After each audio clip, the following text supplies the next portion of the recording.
Persiapan kanggo keberangkatan jamaah haji. Jamaah haji anu bade angkat ngalaksanakeun ibadah haji sakedahna ngaraketkeun ka Gusti Allah tina sagala rupining dosa sareng kelapatan sarta ngalakukeun zikir nyuhunkeun bimbingan Gusti Allah supados diparin kasehatan, kelancaran sareng sing janten haji anu mabrur. Ngerengsekeun segala urusan anu aya kaitanana sareng tanggal waler di antawisna tanggal waler ka keluarga, padamelan sarta hutang piutang, silaturahmi, pamitan sareng manjatkeun doa restu oge nyuhunkeun dihapunten tina segala rupi kalepatan ka keluarga saderek oge tetangga. Dikengingkeun ngalakukeun walimatu syafar kanggo anu mampu. Satu acan angkat dianjurkeun salat sunnah 2 rakaat. Persiapkeun anu leres-leres naon wae anu kedah dicandak supados teu aya anu kakantun sapertos kartu kasehatan sareng obat-obatan. Satu acan angkat di bumi ngadoa heula sareng tingawitan ngantunkeun bumi calon jamaah haji digolongkeun musafir. Janten teu dikengingkeun kanggo ngalaksanakeun salat jamaah sareng qosor kecuali di Masjidil Haram sareng Masjid Nabawi.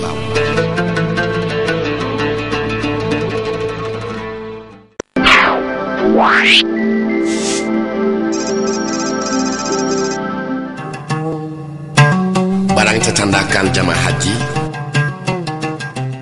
pihak penerbangan masihan 3 tas ka tiap calon jamaah haji. Hiji koper,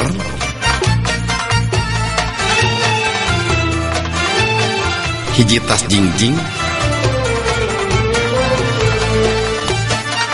sareng hiji tas dokumen.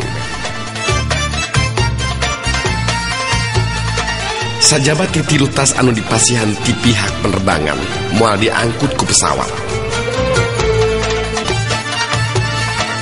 Kanggo isi koper calon jamaah haji disarankeun nyandak angguan ihram 2 duwi ka 3 setel kanggo calon jamaah haji istri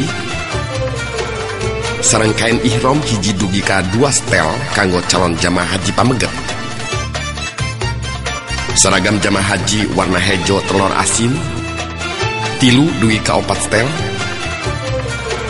Anggean sedi dinten, anggean lebetan, acuk haneut upami musim tiis, kalayan obat-obatan, sapatu anu hampang, sendal, sareng kosongkeun sapalih kanggo nyandak barang-barang atanapi oleh-oleh di tanah suci.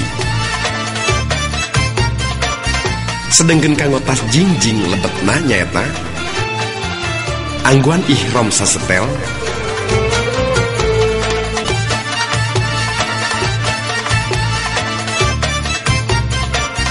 angguan lebetan sasetel, anduk, sareng perlengkapan ibak.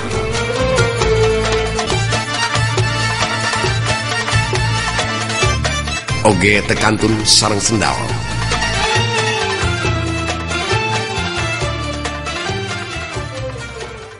Kanggo tas dokumen lebetna lembar A paspor anu disimpen di kantong payun kanggo tanda identitas pemilik, buku manasik sareng buku doa-doa,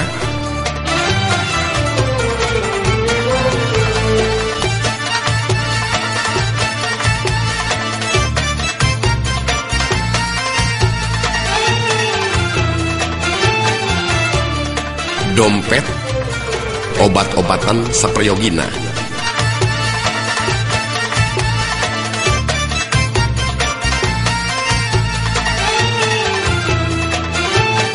Barang-barang anu teu kenging dicandak ku calon jamaah haji di antawisna barang-barang anu ngabahayakeun kasalametan penerbangan sapertos bahan gas anu aya tekanan sapertos kompor gas, tabung gas, korek gas, bahan peledak sapertos amunisi, petasan, senjata api sareng nu sanesna. Cairan anu enggal kabeulem sapertos bensin, minyak tanah sareng nu sanesna.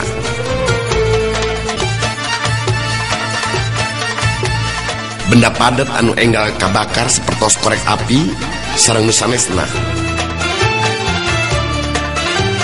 Bahan anu ngandung radioaktif, bahan anu ngandung racun,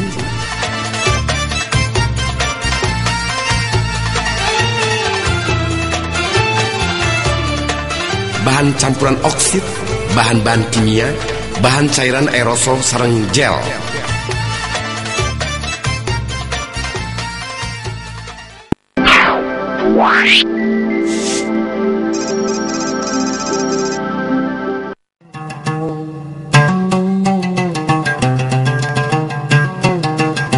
Seragam jemaah haji dumasar surat edaran Dirjen Penyelenggara Haji sareng Umroh nomor hiji titik 72 garis miring hiji garis miring haji garis miring 0 hiji garis miring 1608 garis miring 2007 kaping 28 Mei 2007. Katangtosan seragam jamaah haji Indonesia di antawisna seragam warna hejo telur asin mangrupi acuk kaluhurna sanes rompi.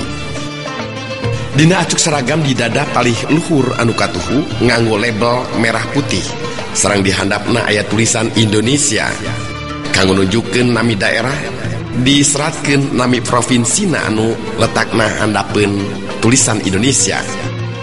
Kanggo jamaah istri panjang ukuran angguan di luhureun tuur kirang langkung 5 cm. Teu kenging ngadamel tulisan-tulisan salian anu tos ditangtoskeun kecuali dina slayer abu teu aya tulisan naon.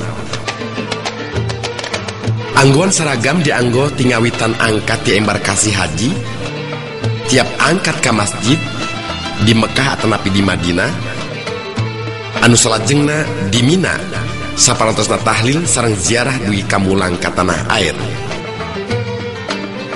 Khusus di Arafah mung dianggo ku jamaah istri.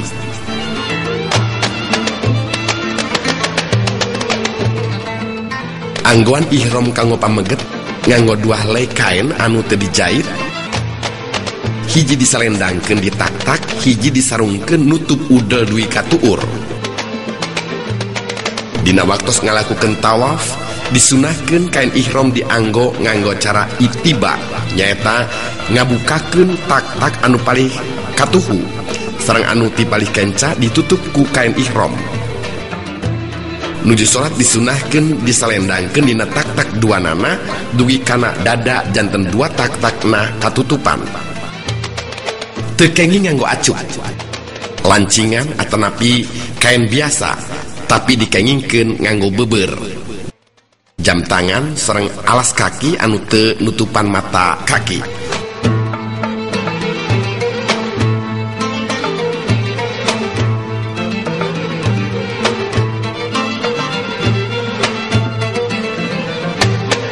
Angguan ihram kanggo istri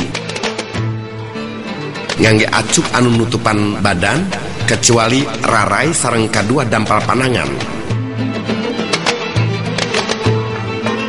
Acukna oge kedah longgar atanapi logor supados henteu katinggal lekukan badan.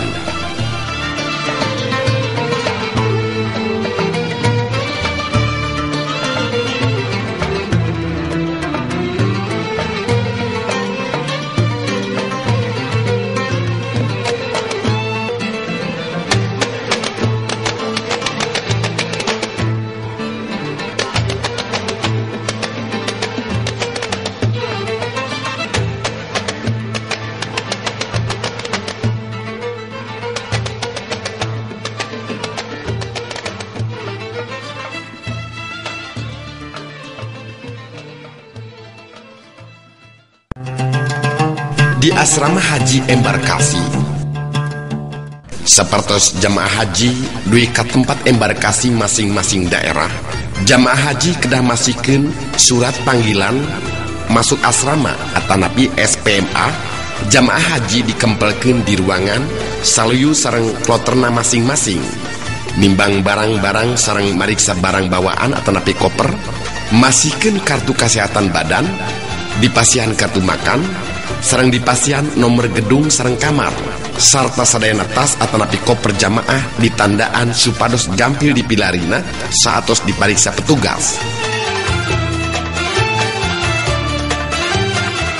Jamaah haji dicana kanu bus ka gedung penginapan sareng sabar teu kenging lurusuhan sabab sadayana jamaah tos kenging gedung sareng kamar anu tos ditangtoskeun. Istirahat sing cekap perhatoskeun kana pembinaan manasik haji. Jamaah haji bakal dipasihan gelang identitas diri janden teu kenging dilironkeun sareng anu sanes. Kenging paspor hiji warna coklat. Di lebetna aya tiket pesawat, nomor kursi sareng nomor bus anu bade dianggo ka bandara. Paspor sangkan disimpen dina tas anu digantung dina beheung sareng omat teu kenging ical. Upami aya perbentenan nomor tempat calik sareng pasangan atanapi rencang jamaah supados teu dipermasalahkeun kumargi kenging paliron-liron tempat satos dilebet pesawat. Jamaah bakal kenging living cost atanapi biaya hidup di Arab Saudi bentukna mata uang real emut-emut tampi artos nati petugas etang heula sateu acan angkat sareng apalkeun rupi-rupi artos real.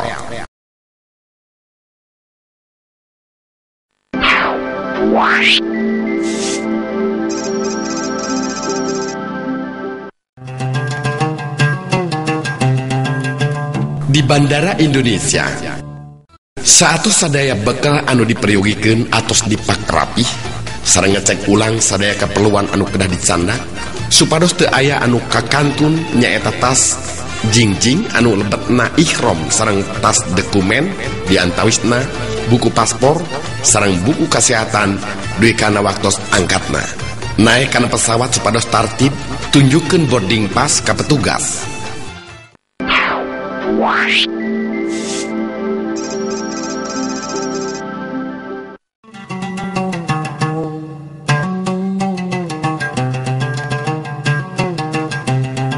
Keberangkatan jamaah haji di pesawat. Upama aya komando naik pesawat terbang, boh pesawat terbang Garuda atanapi Saudi Airlines, sing ati-ati naik kana pesawatna. Teu kenging parebut-rebut kumargi sadaya jamaah tos ngagaduhan tiket sareng tempat calikna masing-masing. Simpen barang candakan dina tempatna atanapi nyuhunkeun bantosan ka petugas pesawat. Upami bade ngalih tempat calik, antosan duwi kasadayana tos lebet kana pesawat, anu salajengna nyuhunkeun ka awak pesawat supados dituker tempat calikna dangukeun sing leres anu diparentahkeun ku awak pesawat. Jamban anu aya di pesawat benten sareng anu aya di bumi upami teu acan ngartos cara ngagunakeunana taroskeun ka awak pesawat teu kedah isin-isin. Gadoa sing saleyu sareng tuntunan manasik haji anu tos dipasihan. Jamaah haji tiasa ngalakukeun salat di tempat calikna masing-masing, tiasa dijama sareng dikosor. Wudu teu kenging nganggo cai di jamban kumargi ngabahayakeun penerbangan. Wuduna nganggo cara tayamum kanggo pimpinan kloter atanapi rombongan supados koordinasi sareng awak pesawat perkawis waktu salat supados tiasa ngumumkeun waktu salat langkung sae upami salat dilaksanakeun berjamaah. Dikawitan ku ajan sareng qomat ketua kloterna.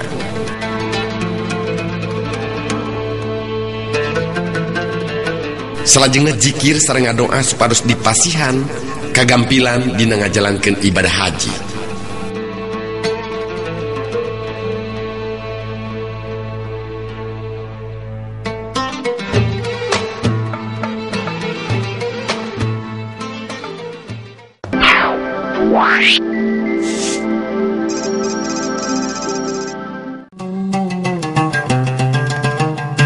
Sasumpingna jamaah haji di Bandara Jeddah sareng Madinah. Saparantos jamaah turun tina pesawat lebet kana gap supados tartib sareng teratur. Jamaah pameget sareng istri dipisah tempatna kanggo pemeriksaan badan. Siapkeun paspor kanggo diparios petugas imigrasi. Saparantosna jamaah kedah langkung merhatoskeun karena dilakukan pamariosan barang candakan diantawisna tas koper, tas jingjing sareng mersiapkeun kunci koper bili disuunkeun ku petugas bea cukai Arab Saudi supados dibuka. Saparantos pemeriksaan badan, paspor sareng barang candakan, jamaah menuju ka ruang tunggu kanggo persiapan menuju Madinah kanggo jamaah gelombang kahiji sareng menuju ka Mekah jamaah gelombang kedua. Sementawis jamaah anu madarat di Bandara Amma Madinah langsung menuju ka pamondokan salami di Bandara Kisah Jeddah sareng Amma Madinah. Jamaah kenging pelayanan angkutan barang candakan, pemeriksaan sareng pelayanan kesehatan dina Balai Pengobatan Haji Indonesia atanapi di Rumah Sakit Arab Saudi. Sakali tuang dina waktu dongkap sareng sakali tuang dina waktu mulang. Sajabi ti eta jamaah oge kenging tiket bis sareng transportasi mobil nganggo AC kanggo perjalanan di antawis kota perhajian Jeddah, Madinah, Makkah, Arafah, Musdalifah sareng Mina. Saparantos jamaah haji siap diberangkatkeun ka pamondokan ti bandara. Jamaah lebet kana bis supados rapih sareng tartib, oge nyiapkeun pasporna kanggo dipasihkeun ka petugas muasasah Adila kanggo jamaah anu nuju ka kota Madinah atanapi ka petugas muasasah Togafa kanggo jamaah anu menuju ke kota Mekah. Perjalanan nganggo bis di Jeddah ke Madinah nyiapkeun waktos kirang langkung 6 jam, sedangkan di Jeddah ke Mekah kirang langkung 1 jam.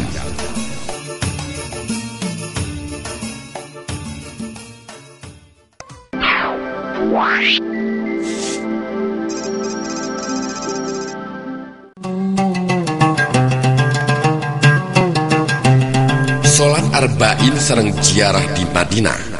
Salat arba'in sareng ziarah di Madinah jamaah haji upami tos dugi ka Madinah sajabi tinggal laksanakeun salat arba'in di Masjid Nabawi nyaeta ngalaksanakeun salat berjamaah 40 waktu kanggo saha wae anu ngalaksanakeun salat di masjid ieu nilai pahalana 100 kali upami dibandingkeun sareng salat di masjid sanes kecuali di Masjidil Haram. Sajabi ti eta jamaah haji oge sindang ke tempat-tempat bersejarah di antawisna makam Rasulullah sallallahu alaihi wasallam ayana di palih wetan Masjid Nabawi kapungkur kantos dinamian Magsyurah. Saparatos masjid ieu diperluas janten makamna aya di lebeteun bangunan Masjid Nabawi anu tetela ditandaan ku tihang-tihang bodas ayana di antawis bumi Nabi dugi ka mimbar. Ayeuna tos janten makam Rasulullah sallallahu alaihi wasallam nyaeta tempat anu mustajab kanggo ngadoa. Makam Baki nyaeta tanah kuburan kanggo penduduk Madinah tingawitan zaman jahiliyah dugi ka ayeuna. Jamaah haji anu ngantunkeun di Madinah dimakamkeun di Baki anu letakna wetaneun Masjid Nabawi. Masjid Kuba nyaeta salah sahiji masjid anu letakna di daerah Kuba nyaeta kirang langkung 5 km palih kulon barat daya Madinah.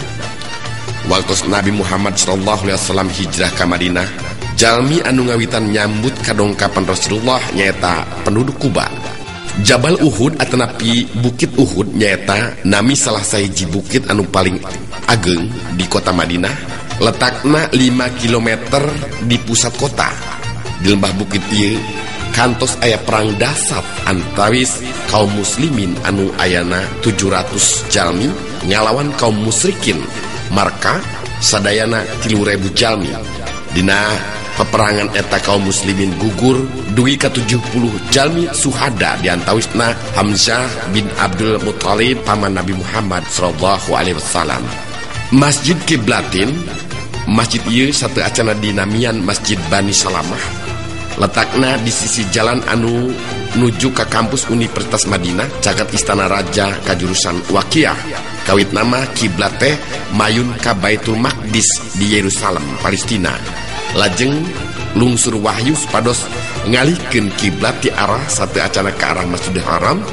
Ku ayana peristiwa eta janten akhir nama masjid ieu dipasian nami kiblatin anu hartosna masjid berkiblat dua, nyaeta ke arah Yerusalem, Palestina sareng ke arah Masjidil Haram.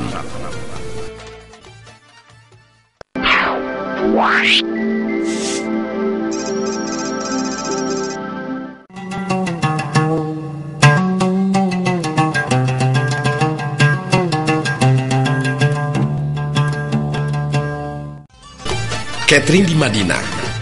Perusahaan catering di Madinah seueurna 10 perusahaan anu terakreditasi sareng kenging rekomendasi di Baladiah Madinah. Penilaian lapangan berdasarkan izin usaha atanapi siup, perawatan dapur, sanitasi, kemampuan produksi, angkutan catering, jumlah tenaga kerja Indonesia, sareng sarana pendukung sanesna. Pelayanan catering di Pamondokan Madinah ngahiji sareng pelayanan majmu'ah sareng jumlahna satara sareng jumlah majmu'ah anu ngalayanan jamaah haji Indonesia. Dina rangka ningkatkeun pelayanan sareng antisipasi kemungkinan teu acan rengsena arba'in dina waktos 8 dinten anu salami ieu kenging catering salami 16 kali. Janten dina tahun ieu ditingkatkeun janten 18 kali. Pendistribusian catering di dapur pendistribusian catering tuangan dicanak ngagunakeun mobil box anu ngagaduhan pamanas atanapi heater di lebetna. Satus dugi di Pamondokan tuangan eta dikelompokkeun menurut rombongan. Salajengna petugas catering ngabagikeun ka ketua rombongan di lobi Pamondokan sareng nanatangan surat tanda terima saparantos kitu jamaah teras nyandak tuangan ka ketua rombongan anak masing-masing.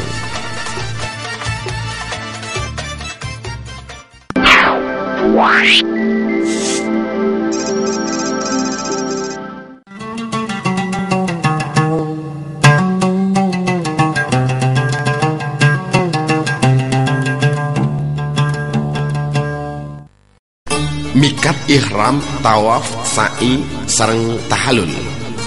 Mikat jamani nyaeta katangtosan batas waktos kanggo ngalakukeun haji nyaeta ti kaping hiji Sawal duwi ka terbit fajar 10 Zulhijjah.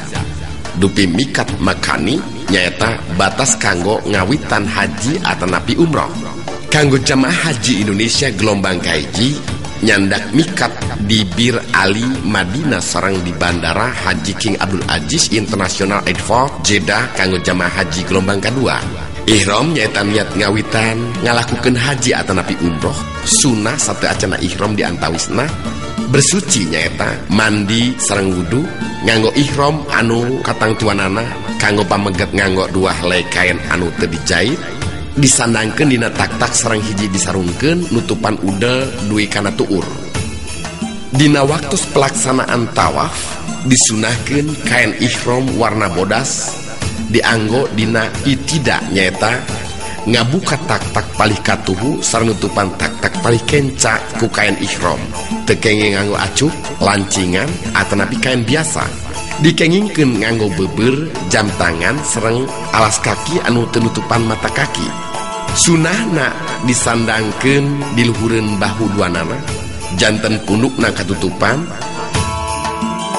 Kanggo istri nganggo anggean anu nutupan awak sadayana kecuali rarai sareng telapak tangan. Angguanana oge kedah longgar tenembongkeun lekuk tubuh.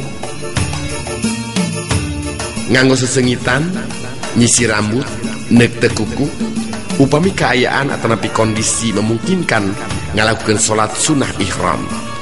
Niat dina lebet hate sareng ngucapkeun kanggo nu ihram umroh, naiful umrota. Nawaitul umrata wa ahramtu biha lillahi ta'ala. Hartosna abdi niat umroh sareng berihram kena Allah Ta'ala. Atanapi labbaik Allahumma umratan. Hartosna ya Allah abdi dongkap nyumponan panggilan anjeun kanggo umroh.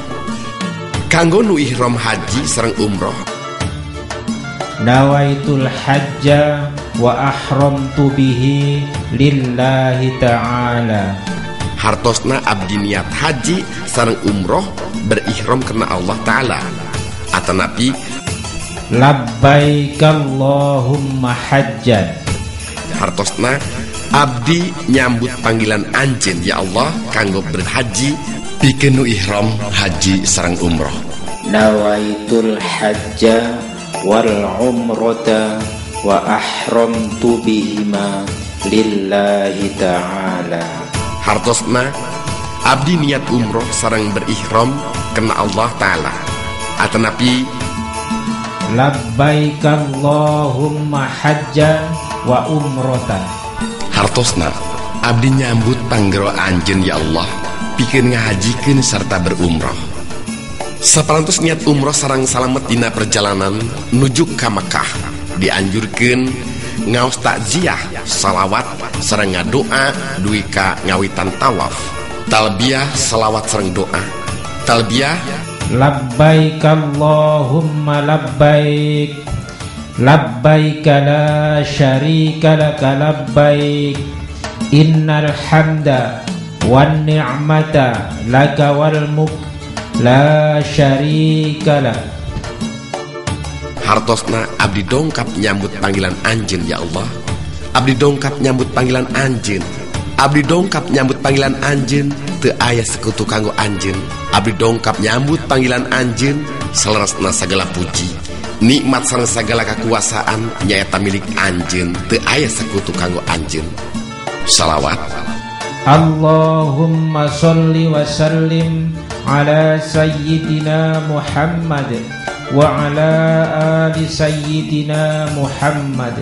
Hartosna ya Allah lungsurkeun rahmat serta salam kajungjunan Nabi Muhammad Rasulullah sallallahu alaihi wasallam sareng kulawargana. Doa satu tas salawat. Allahumma inna nas'aluka ridhaka wal jannah wa na'udzu bika min sakhatika wan nar.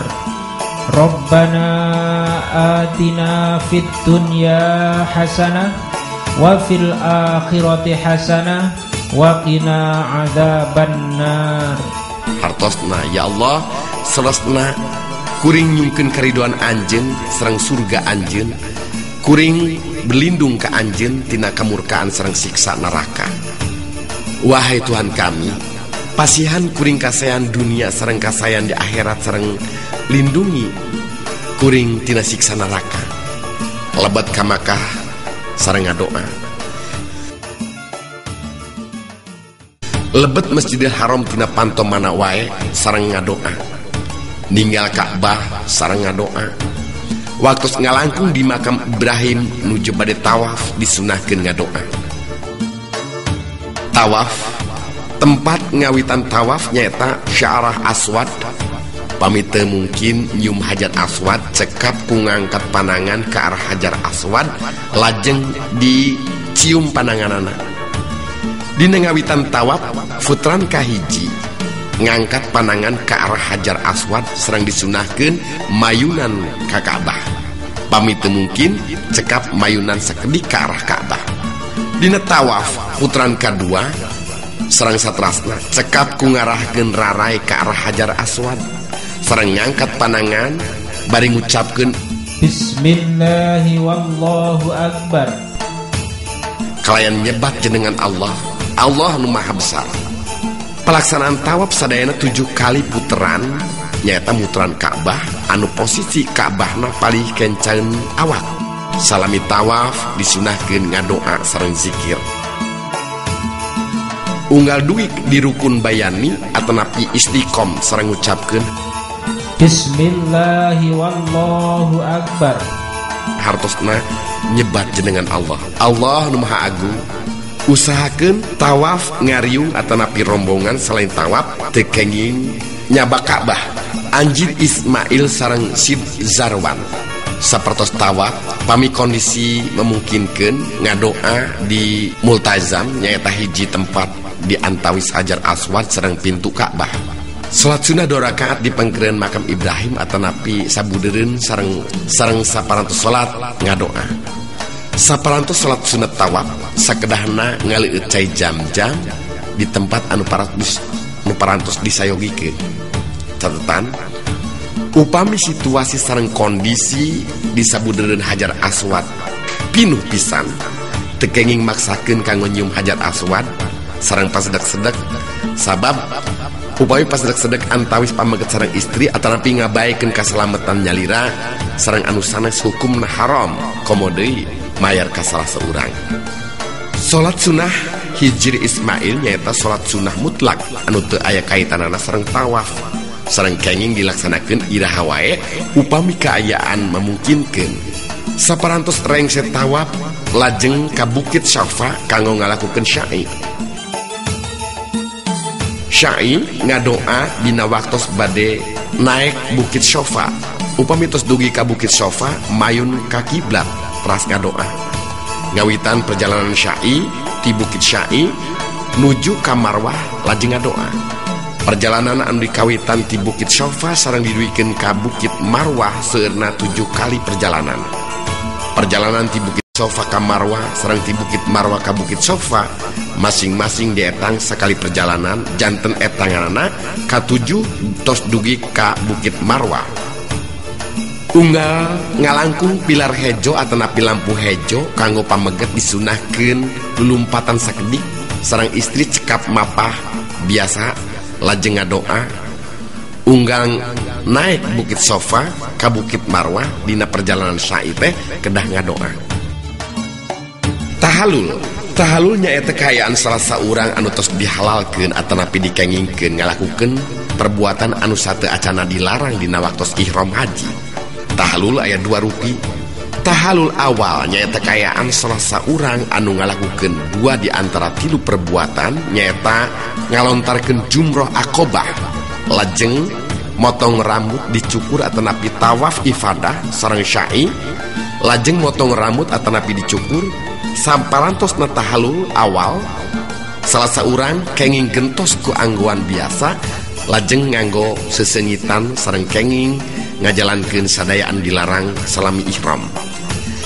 Tapi masih dilarang bersetubuh atanapi bercumurayu sareng istri atanapi caroge. 2. Tahallul sani nyaeta kaayaan salah saurang anu tos ngalakukeun 3 perbuatan nyaeta ngalontar jumroh Aqobah, motong rambut atanapi bercukur, sareng tawaf ifadah sarta sa'i. Saparantos tahallul sami kenging bersetubuh sareng istri atanapi caroge.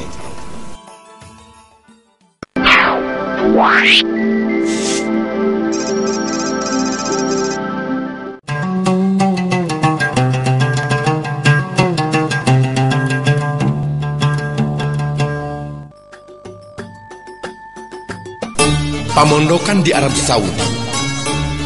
Pamondokan di Arab Saudi pembagian an dilaksanakeun ku sistem Qur'ah atanapi undian sistem ieu an dirasakeun paling caket sareng sistem keadilan sareng transparan sarta kesamaan pelayanan secara nasional terkait sareng variasi bumina an disadiakeun di antawisna kualitas, lokasi, jarak, kapasitas sareng harga.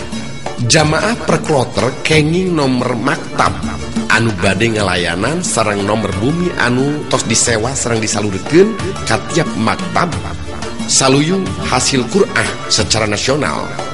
Qur'ah dilakukeun kanggo nangtoskeun pelayanan akomodasi sareng penempatan jamaah di pamondokan Mekah.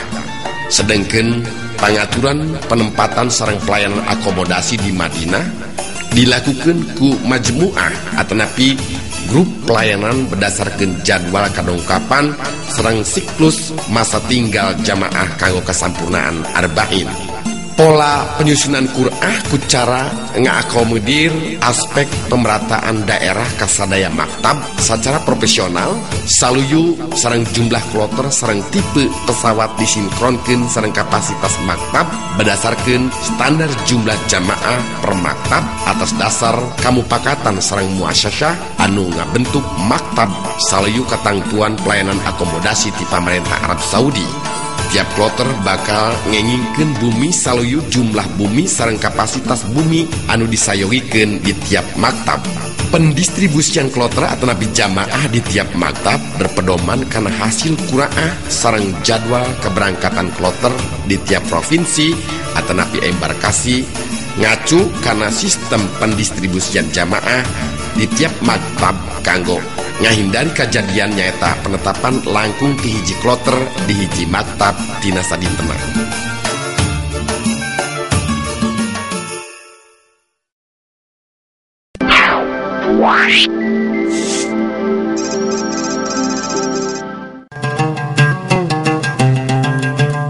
Wukuf di Arafah.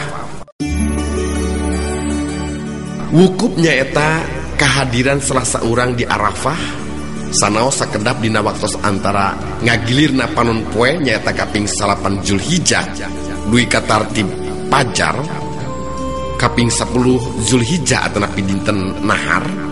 Wukuf di Arafah kalebetna kana hiji rukun haji anu paling utama.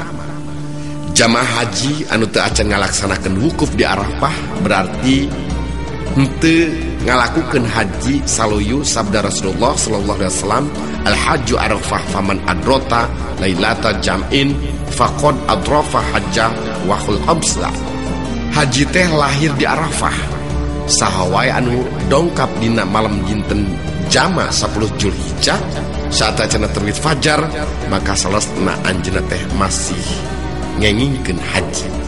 Wukuf dilakukan saparantos khotbah sareng salat jama takdim qasar zuhur sareng ajar wukuf tiasa dilaksanakan secara berjamaah atanapi nyalira-nyalira. Salami wukuf nyerkeun zikir doa sareng istighfar saluyu sareng sunnah Rasulullah sallallahu alaihi wasallam. Wukuf teu disyaratkeun tina hadas ageng atanapi alit, kusabab kitu istri anu nuju karaseban atanapi nifas tiasa ngalaksanakeun wukuf. Allahumma labbaik labbaik Allahumma labbaik labbaik la innal hamda wan ni'mata. Tempat pelaksanaan wukuf. Wukuf dilaksanakeun di kemah anu tos disadiakeun kanggo jamaah haji anu teu damang sareng teu tiasa aya di kemah. Pelaksanaan wukufna dilaksanakeun ku caraan khusus. Kagiatan jamaah haji na waktu wukuf kaping 8 Zulhijjah duwi ka 8 Zulhijjah ngejelang wukuf ngantosan waktosna wukuf dilakukeun ngadoa, zikir, tasbih sareng ngaos Quran seueurna bacaan talqiyah sareng ngadoa. Wukuf kaping 8 Zulhijjah dikawitan bada zawal duwi katartib fajar kaping 10 Zulhijjah sareng ngalaksanakeun kagiatan di payuneun kalayan ngadoakeun khutbah wukuf, salat zuhur asyar jama, takdim kasyar diteraskeun ku ngalaksanakeun wukuf salami wukuf nyeurkeun bacaan tarbiyah, zikir ngaos Al-Qur'an sareng ngadoa. Wukuf direngsekeun ku salat maghrib isya jama takdim qasar salajengna siap-siap menuju ka Musdalifah. Angkat ka Musdalifah saparantos salat maghrib isya berjamaah takdim qasar ninggalkeun Arafah menuju ka Musdalifah. Saparantos ngalangkungan tengah wengi di Musdalifah menuju Mina kecuali kusabab uzur syar'i waktos menuju Arafah sakedahna maca talbiyah sareng doa.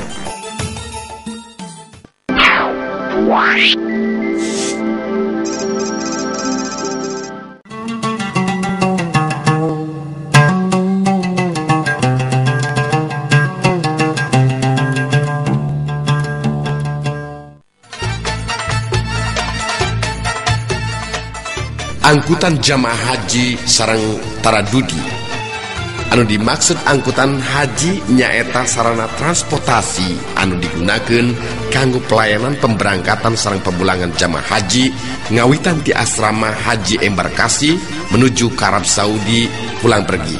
Angkutan jamaah haji diantawisna angkutan udara atanapi pesawat terbang sareng angkutan darat mangrupikeun bus. Penerbangan haji dilakukan secara charter janten segala rupi operasional biaya penerbangan haji dilebetkeun ka komponen biaya tiket pesawat haji tekenging dipergunakeun kanggo ngangkut penumpang sanes. Pesawat haji wahwi seueurna 4 kali terbang, janten kanggo 2 kali penerbangan pesawatna teu ayaan atanapi kosong disebat oge empty fly. Angkutan darat jamaah haji anu mangrupi bus disayogikeun tingawitan ti asrama embarkasi menuju bandara, duwi ka jamaah duwi ka tanah air menuju asrama embarkasi. Oge waktos jamaah haji aya di Arab Saudi salami perjalanan darat, bus-bus eta teh disayogikeun kanggo ngajajab ka 3 kota perhajian nyaeta Jeddah, Mekah sareng Madinah. Pangangkutan tradudi nyaeta pangangkutan akobah sareng sistem tradudi nyaeta saparantos ngalungsurkeun jamaah di hiji tempat mulih deui ka tempat samemehna kanggo ngangkut deui jamaah sanes sareng satrasna bade ngalajengkeun perjalanan ka tujuan nganggo sistem anu sami Arafah, Musdalifah, Mina. Nganggo pangangkutan sistem tradadudi diharapkeun kaciptana katartiban sareng kasalamatan sadayana kahinda tina manyakah kusabab padumukan jamaah dina areal terbatas sareng kaangkutna jamaah di hiji lokasi ka lokasi sanes prinsip nasah aman sareng tertib. Secara jelas angkutan taradudi dijelaskeun sapertos kieu. Alur pangangkutan sistem taradudi. Pangangkutan Arafah, Musdalifah. Bus pangangkutan jamaah secara berurutan ngadongkapan jamaah anu bade diangkut. Aturanana jamaah ngantosan di halte diatur 50 urang tiap bus.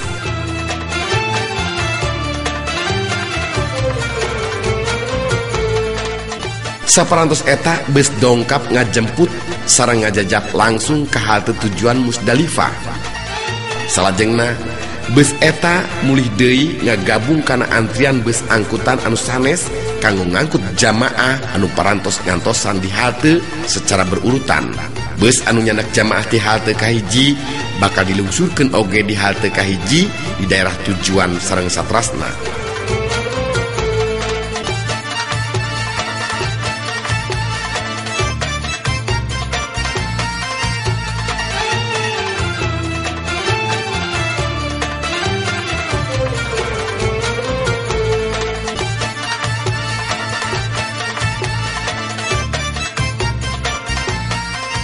Pangangkutan Musdalifah Mina.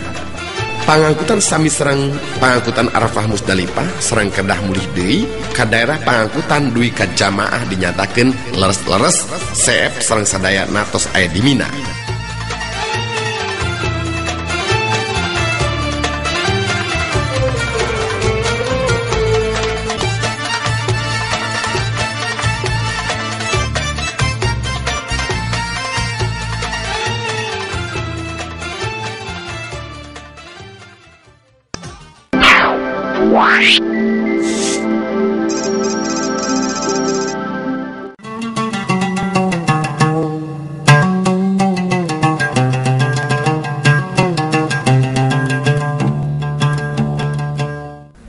Mabit di Musdalifah nyandak batu kerikil serta ngalontar jumroh di Mina. Mabit nyaeta mondok atanapi istirahat. Mabit aya 2 rupi. Kahiji mabit di Musdalifah nyaet mondok dina wengi kaping 10 Zulhijjah. Kayaan jamaah di Musdalifah sanajan sakedap 100 langkung tengah wengi tos cekap sareng sah mabitna. Kadua nyaeta mabit di Mina. Mondok di Mina dina kaping 11, 12, 13 Zulhijjah dinyatakeun sah upami jamaah aya di Mina tos langkung ti satengah wengi. Mabit di Musdalifah numutkeun sabagian ulama, mabit di Musdalifah hukumna wajib. Sabagian ulama nu sanes nyebatkeun sunah. Kanggo anu dongkap sateu acan tengah wengi kedah ngantosan wika langkung tengah wengi. Dina waktu mabit sakedahna bertalbiyah, zikir, istighfar sareng ngadoa atanapi ngaos Al-Qur'an. Salajengna milarian krikil seueurna 7 siki 48 butir atanapi 70 butir krikil kenging dicandakna ti mana wae tapi disunahkeun di Musdalifah. Jamaah haji anu bade mabit di Musdalifah diwajibkeun mayar dam. Kanggo jamaah haji anu henteu mabit kumargi ujur syar'i sapertos teu damang, ngurus anu teu damang, kasasar jalang sareng sanes kantena teu dikedahkeun mayar dam. Hukum mabit di Mina numutkeun jumroh ulama nyaeta wajib. Sabagian ulama nyebatkeun sunnah. Kanggo jamaah anu ngantunkeun mabit wajib mayar atanapi fidyah. Waktu mabit nyaeta wengi kaping 11 sareng 12 Julhijjah. Kanggo nafar awal sareng ngantunkeun Mina sateu acana parempanon poe sareng kaping 11, 12, 13 Julhijjah kanggo napar sani. Tempat mabit kanggo sebagian besar jamaah haji Indonesia nyaeta harotulisan nyaeta wilayah pengembangan di Mina anu secara hukum dianggap sah sebagian tempat mabit. Tingawitan tahun 1884 pemerintah Arab Saudi tos netepkeun harotulisan sebagai tempat mabit. Tahun 2000 hiji pengembangan wilayah mabit dugi ka Musdalifah anu dikenal namina Mina Jaded atanapi Mina Babu. Hukum mabit di Mina Jaded sah sabab kemahna nyambung saluyu sareng fatwa mutfi Makkah sareng hasil keputusan muzkaril ulama ngeunaan mabit di luar kawasan Mina kaping 10 Januari 2000 hiji. Ngalontar jumroh, lontar jumroh nyaeta ngalontar jumloh bula wusto sareng akobah anu batu krikil anu keunah kana marma sareng lebet kana liang marma. Ngalontar jumroh dilakukan dina dinten mahar sareng dinten tasyrik. Hukum lontar jumroh nyaeta wajib. Upami teu ngalaksanakeun bakal dikenakeun dam atau fidyah.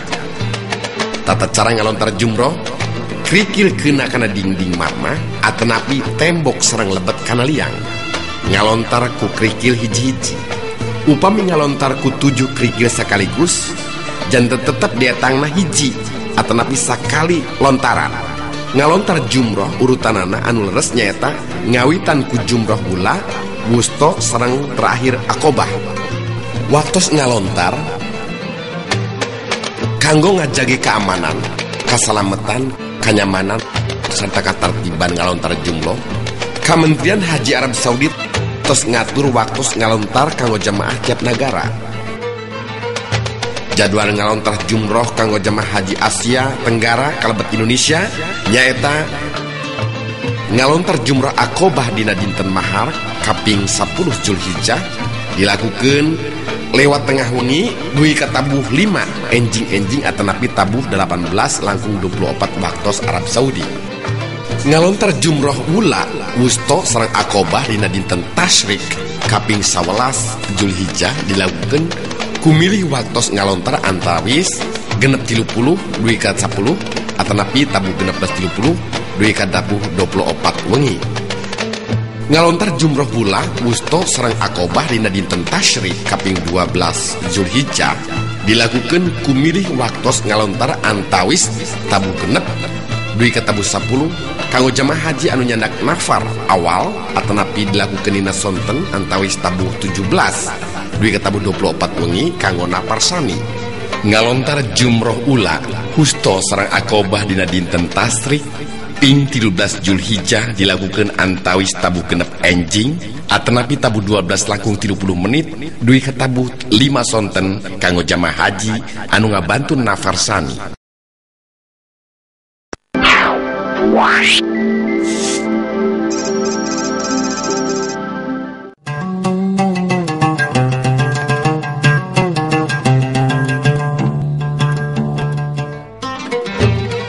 Pamulangan jamaah haji nuju ke tanah air deui. Para jamaah saparantos dongkap di Hotel Transit Jeddah. Salajengna nempatan kamar anu tos disayogikeun secara teratur. Istirahat sacekapna, konsumsi anu disayogikeun tanpa dipungut biaya. Ketua kloter sareng petugas karu akaram manto penyerahan paspor, penimbangan barang canakan, nyandak sareng nyerahkeun paspor ka jamaah. Panimbangan barang candakan ku petugas maksimum 32 kg Salangkungna kedah dikintun ngalangkungan kargo sareng biaya ditanggung ku masing-masing jamaah. Upami memungkinkan jamaah kenging ngalakukeun ziarah nguriling kota Jeddah sareng ziarah ka makam Siti Hawa atanapi Dinga Laut Merah, oge tempat perbelanjaan di Jeddah anu kamasyhur. Kloter anu tos ditetepkeun berangkat menuju Bandara King Abdul Aziz Jeddah supados naik bus anu tos disiapkeun.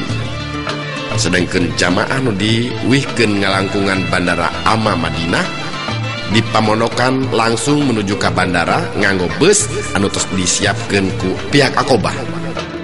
Sadongkapna di bandara, jamaah lungsur tina bus sareng istirahat di tempat anu parantos disayogikeun.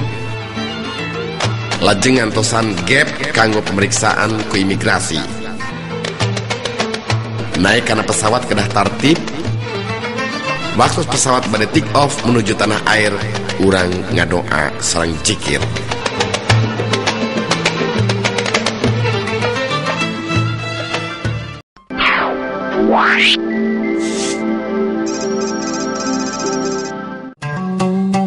Pangangsulan sesa artos pamondokan di Mekah sareng Madinah. Pangangsulan artos sesa pamondokan, sistem atanapi cara pembagian saparantos aya informasi kadongkapan ti salah saiji kloter anu nyalikan bumi pamondokan di wilayah non markaziah nyaeta jarak ti Masjid Nabawi kirang langkung 400 meter duwi ka 10.000 meter di Madinah atanapi bumi pamondokan anu harga sewana di bawah 2.000 real ti Mekah. Anu mawi petugas enggal ngadongkapan ketua kloter kanggo ngaduikeun formulir atanapi berita acara serah terima artos angsulan sesa sewa pamondokan kanggo ditawis selaku ketua-ketua rombongan minangka saksi-saksi serah terima artos anu dimaksud. Saparantos formulir ditawis ketua kloter sareng ketua-ketua rombongan, ketua kloter sareng ketua-ketua rombongan dongkap ke kantor daker kanggo nampi sesa artos pamondokan. Sateacana diayakeun penyerahan ketua-ketua rombongan anu janten saksi penyerahan artos dikempalkeun heula sareng ketua kloterna anu dilajengkeun anu saterusna dipasian kajelasan sapriyogina anu aya kaitan sareng sesa artos pamondokan di Madinah atanapi di Mekah. Penyerahan artos dilakukeun ngalangkungan ketua kloter saparantos formulir berita acara serah terima pangangsulan sesa artos pamondokan ditawis ketua kloter sareng ketua-ketua rombongan selaku saksi.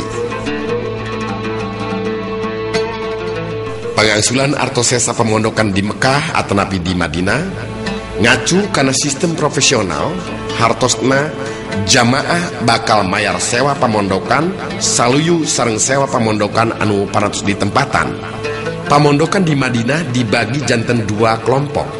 Kaiji kelompok markaziah nyaeta pamondokan anu jarak tempuh nati Masjid Nabawi kirang langkung 50 meter duwi ka 400 real. Kelompok non markaziah nyaeta pamondokan anu jarak tempuh nati Masjid Nabawi sekitar 400 meter duwi ka 1000 meter. Harga sewa pamondokan di non markaziah 400 real. Saluyu sareng biaya pamondokan anu disetor jamaah saluyu sareng kompon BPIA saageng 500 real. Sementawis jamaah anu nempatan pamondokan di non markaziah hargana 400 real janten sesa artos sewa anu 100 real diangsulkeun deui ka jamaah. Di Mekah pangangsulan artos sesa pamondokan di Mekah disaluyukeun sareng harga sewa masing-masing pamondokan. Saluyu sareng surat perjanjian sewa anu parantos disepakati antawis anu ngagaduhan pamondokan sareng pihak tim perumahan hartosna upami jamaah nempatan bumi anu harga sewana 1.400 real sapertos di Bahotma maka jamaah kaing sesa artos pamondokan saageng 600 real sebab plafon sewa di Mekah saageng 2.000 real saluyu sareng komponen BPIH anu tos ditetepkeun.